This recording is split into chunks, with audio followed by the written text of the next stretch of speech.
بسم اللہ الرحمن الرحیم۔ السلام علیکم۔ معلم القرآن سبق نمبر 2۔ آج ہم فعل مضارع کی علامتیں پڑھیں گے۔ یا، تا، الف اور نون، یہ 4 علامتیں فعل مضارع کے شروع میں آتی ہیں، اور فعل مضارع اس فعل کو کہتے ہیں جس میں 2 زمانے پائے جائیں۔ اردو میں ہوتا ہے فعل ماضی، فعل حال اور فعل مستقبل، لیکن عربی کے اندر فعل ماضی ہوتا ہے اور فعل مضارع ہوتا ہے۔ مضارع میں مستقبل کا معنی بھی ہوتا ہے اور حال کا معنی بھی ہوتا ہے، دونوں معنی ایک ساتھ اس فعل میں کیے جاتے ہیں۔ اور فعل مضارع کی یہ 4 علامتیں ہیں، یہ 4 علامتیں فعل کے شروع میں آتی ہیں۔ ان کی موجودگی میں کبھی زمانہ حال اور کبھی زمانہ مستقبل کا ترجمہ کیا جاتا ہے، یعنی موقع کی مناسبت سے دیکھا جاتا ہے کہ یہاں معنی حال والا ہوگا تو حال کا معنی کیا جاتا ہے، اور اگر موقع ہو کہ یہاں پر معنی مستقبل کا کیا جائے تو پھر مستقبل کا معنی کیا جاتا ہے۔ علامتوں کی تفصیل دیکھ لیں۔ یا، پہلی علامت ہے یا، اس کا ترجمہ وہ کیا جاتا ہے، وہ کیا جاتا ہے۔ یہ مضارع غیب کے لیے یہ علامت استعمال ہوتی ہے، جیسے مثالوں میں دیکھیں، یحکمو، وہ فیصلہ کرتا ہے یا کرے گا، دونوں معنی کیے جائیں گے۔ لیکن جب ہم دیکھیں گے کہ یہاں پر معنی حال کا ہوتا ہے تو ہم اس کا ترجمہ کریں گے وہ فیصلہ کرتا ہے، اور اگر ہم دیکھیں گے کہ یہاں پر ترجمہ جو ہے وہ مستقبل کا ہوتا ہے تو ہم پھر ترجمہ کریں گے کہ وہ فیصلہ کرے گا۔ تو یہاں پر دونوں ترجمے لکھے گئے ہیں کیونکہ یہ دونوں ترجمے ہو سکتے ہیں۔ اگلی مثال دیکھیں، یؤمنو، وہ ایمان لاتا ہے یا وہ ایمان لائے گا۔ یخلقو، وہ پیدا کرتا ہے یا وہ پیدا کرے گا۔ یہدی، وہ ہدایت دیتا ہے یا وہ ہدایت دے گا۔ ینصرو، وہ مدد کرتا ہے یا کرے گا۔ یقتلو، وہ قتل کرتا ہے یا کرے گا۔ یقولو، وہ کہتا ہے یا کہے گا۔ یسمعو، وہ سنتا ہے یا سنے گا۔ یضلو، وہ گمراہ کرتا ہے یا گمراہ کرے گا۔ یظلمو، وہ ظلم کرتا ہے یا وہ ظلم کرے گا۔ اب دوسری علامت دیکھیں، تا۔ تا مضارع کی علامت ہے، اور یہ مضارع حاضر کے لیے، فعل حاضر کے لیے جس کے ساتھ بات کی جا رہی ہو، وہ بات جس سے کی جا رہی ہے، مخاطب وہ سامنے ہو تو اس کے لیے علامت آتی ہے، اور اس کا ترجمہ کبھی تو، تم یا آپ کیا جاتا ہے، لیکن سامنے ہے نا تو تو کیا جائے گا، تم کیا جائے گا، یا آپ اس کا ترجمہ کیا جائے گا۔ جیسے دیکھیں، تسمعو، تو سنتا ہے یا سنے گا۔ تعلم، تو جانتا ہے یا جانے گا۔ تؤتی، تو دیتا ہے یا دے گا۔ تشاء، تو چاہتا ہے یا چاہے گا۔ تؤمنو، تو ایمان لاتا ہے یا ایمان لائے گا۔ یہاں پر اگر یا ہوتی نا تعبدو تو ترجمہ ہم کرتے وہ عبادت کرتا ہے یا کرے گا۔ تا آئی ہے تو عبادت کرتا ہے یا کرے گا۔ آگے ہے ترزقو، تو رزق دیتا ہے یا رزق دے گا۔ تظلمو، تو ظلم کرتا ہے یا ظلم کرے گا۔ یہاں پر اگر آ جاتا یظلمو تو ہم ترجمہ کرتے وہ ظلم کرتا ہے یا ظلم کرے گا۔ تو یہ علامت یاد رکھیں، اوپر کی علامت ہے یا کا ترجمہ ہوتا ہے وہ، اور یہ ہے تا، جب فعل کے شروع میں آئے تو اس کا ترجمہ ہوگا تو یا تم۔ آگے ہے تجاہدو، تو جہاد کرتا ہے یا کرے گا۔ یہاں اگر ہوتا یجاہدو تو ترجمہ ہوتا وہ جہاد کرتا ہے یا کرے گا۔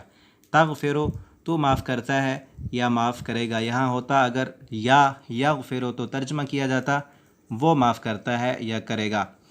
آگے نوٹ، کبھی تا کا مفہوم وہ ایک مؤنث بھی ہوتا ہے۔ قرآن مجید میں تا کا استعمال واحد مؤنث کے علاوہ جمع کے ساتھ بھی بکثرت ہوتا ہے، اور اس کا الگ ترجمہ ممکن نہیں ہوتا۔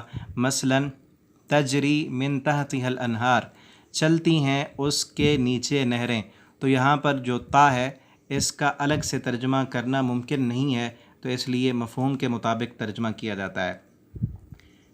اور یہ دوسری مثال دیکھیں، واتقوا یوما لا تجزی نفس عن نفس شیئا، کہ تم اس دن سے ڈرو کہ نہیں کام آئے گی کوئی جان کسی دوسری جان کے کچھ بھی۔ تو یہاں پر بھی تا کا الگ سے ترجمہ نہیں کیا گیا، اور یہاں پر بھی لا تدرکہ الابصار، نہیں ادراک کر سکتی اس کا آنکھیں۔ هل تستوی الظلمات والنور، کیا برابر ہو سکتے ہیں اندھیرے اور روشنی؟ تو کبھی کبھی ایسے ہوتا ہے کہ جہاں پر تا کا ترجمہ الگ سے کرنا ممکن نہیں ہوتا۔ تیسری علامت دیکھیں، تیسری علامت ہے الف، یہ بھی فعل مضارع کے شروع میں آتی ہے، اور یہ علامت واحد مذکر اور مؤنث، واحد مؤنث دونوں کے لیے استعمال ہوتی ہے، واحد مذکر اور واحد مؤنث دونوں کے لیے۔ اور ترجمہ میں اس کا ترجمہ میں کیا جاتا ہے۔ یہاں پر الف جب آئے فعل کے شروع میں تو اس کا ترجمہ میں کیا جاتا ہے، جیسے اقولو میں کہتا ہوں یا کہوں گا۔ یہاں اگر ہوتا یا یقولو تو ہم اس یا کا ترجمہ کرتے وہ کہتا ہے یا کہے گا۔ یہاں پر اگر ہوتی تا تو ہم ترجمہ اس کا کرتے تو کہتا ہے یا کہے گا۔ تو یہاں پر ہے الف، تو یہ ہے ترجمہ اس کا میں کہتا ہوں یا کہوں گا، اعبدو میں عبادت کرتا ہوں یا کروں گا۔ یہاں پر یا آتی تو ہم ترجمہ کیا کرتے، وہ عبادت کرتا ہے یا کرے گا۔ یہاں پر اگر الف کی جگہ تا ہوتی تو ہم عبادت کرتے، ہم ترجمہ اس کا کرتے تو عبادت کرتا ہے یا کرے گا۔ تمام مثالوں میں ایسے ہی سمجھ لیں کہ اگر یہاں ان سب مثالوں کے شروع میں یا لکھ دی جائے تو سب کا ترجمہ میں کی جگہ وہ آ جائے گا۔ ان سب کی جگہ پر اگر یا لکھ دی جائے تو ترجمہ میں کی جگہ وہ آ جائے گا، اور اگر ان سب کی جگہ پر تا لکھ دی جائے تو ترجمے میں سب کی جگہ پر میں کی جگہ تو آ جائے گا۔ اگلی دیکھیں اور آگے مزید وضاحت دیکھیں۔ کبھی الف ایک اسم کی نسبت دوسرے اسم میں صفت کے زیادہ ہونے پر دلالت کرتا ہے، مثلا ربکم اعلم، تمہارا رب زیادہ جانتا ہے۔ اسے اسم تفضیل بھی کہتے ہیں، گرامر میں اعلم اسم تفضیل ہے، اس میں تمہارا رب زیادہ جانتا ہے۔ جیسے ہم کہتے ہیں اللہ اکبر، اللہ سب سے بڑا ہے، کہ اس میں مبالغے کا معنی کیا جا رہا ہے کہ اس سے کوئی بڑا نہیں، اللہ سے اور کوئی بڑا نہیں، اللہ تعالیٰ سب سے بڑے ہیں۔ ان اکرمکم عند اللہ، بے شک تم میں سب سے زیادہ عزت والا اللہ کے نزدیک وہ ہے جو تم میں زیادہ تقوی والا ہو۔ اور فمن اظلم، یہاں پر تمام مثالوں میں الف ہے، تو اس میں صفت کے زیادہ ہونے کا معنی کیا جا رہا ہے کہ پس کون بڑا ظالم ہے، اللہ سب سے بڑا ہے یا زیادہ عزت والا، اور تیسری مثال میں زیادہ تقوی والا اور زیادہ بڑا ظالم۔ یہ سب الف کے معنی ہیں جس میں صفت کی زیادتی کا معنی کیا گیا ہے۔ اور چوتھی مثال ہے نون۔ یہ علامت دو یا دو سے زیادہ مذکر و مؤنث کے لیے استعمال ہوتی ہے، اور ترجمہ اس کا ہم کیا جاتا ہے۔ مثلا دیکھیں نستعین، ہم مدد کرتے ہیں، ہم مدد مانگتے ہیں یا مانگیں گے۔ نرزق، ہم رزق دیتے ہیں یا دیں گے۔ یہاں پر نون کی جگہ الف آ جاتا استعین، تو ترجمہ ہوتا میں مدد کرتا ہوں یا میں مدد مانگتا ہوں، اور اگر یہاں پر یا آ جاتی تو ترجمہ وہ کیا جاتا وہ مدد مانگتے ہیں۔ یہاں پر تا آ جاتی تو ترجمہ تو کیا جاتا۔ سب مثالوں میں دیکھ لیں ایسے ہی ہوگا۔ اور نخلو کو ہم پیدا کرتے ہیں یا کریں گے، نعبدو ہم عبادت کرتے ہیں یا کریں گے، نسمعو ہم سنتے ہیں یا سنیں گے، نظلمو ہم ظلم کرتے ہیں یا کریں گے، نغفرو ہم معاف کرتے ہیں یا کریں گے، ننصرو ہم مدد کرتے ہیں یا کریں گے، نقولو ہم کہتے ہیں یا کہیں گے، نشکرو ہم شکر ادا کرتے ہیں یا کریں گے۔ نوٹ: اگر ان چاروں علامتوں پر پیش ہو اور آخری حرف پر آخر حرف سے پہلے پر زبر ہو تو ترجمہ میں کیا جاتا ہے یا کیا جائے گا، فعل مجہول بن جائے گا۔ یہ اس علامت پر اگر پیش ہو اور آخر سے پہلے حرف پر زبر ہو تو یہ فعل مجہول بن جائے گا، اور ترجمہ اس کا کیا جاتا ہے یا کیا جائے گا، یہ ترجمہ کیا جائے گا۔ جیسے یہ دیکھیں یخلقو، وہ پیدا کرتا ہے، یخلقو وہ پیدا کیا جاتا ہے یا کیا جائے گا۔ یہاں اگر ہوتا یخلقو تو ترجمہ کرتے وہ پیدا کرتا ہے یا پیدا کرے گا، یا پر پیش آ گیا اور آخر سے پہلے حرف پر زبر آ گئی تو یہ فعل مجہول بن گیا ہے، تو اس کا ترجمہ کیا جائے گا وہ پیدا کیا جاتا ہے یا کیا جائے گا۔ یعرف، وہ پہچانا جاتا ہے یا پہچانا جائے گا۔ اگر ہوتا یعرف تو ترجمہ ہوتا وہ پہچانتا ہے یا پہچانے گا۔ یقتل، وہ قتل کیا جاتا ہے یا کیا جائے گا۔ اگر ہوتا یقتل تو ترجمہ کرتے وہ قتل کرتا ہے یا کرے گا۔ یا پر پیش آ گئی تو ترجمہ بدل گیا، مجہول کا معنی کہ وہ کیا گیا، قتل کیا جاتا ہے یا کیا جائے گا۔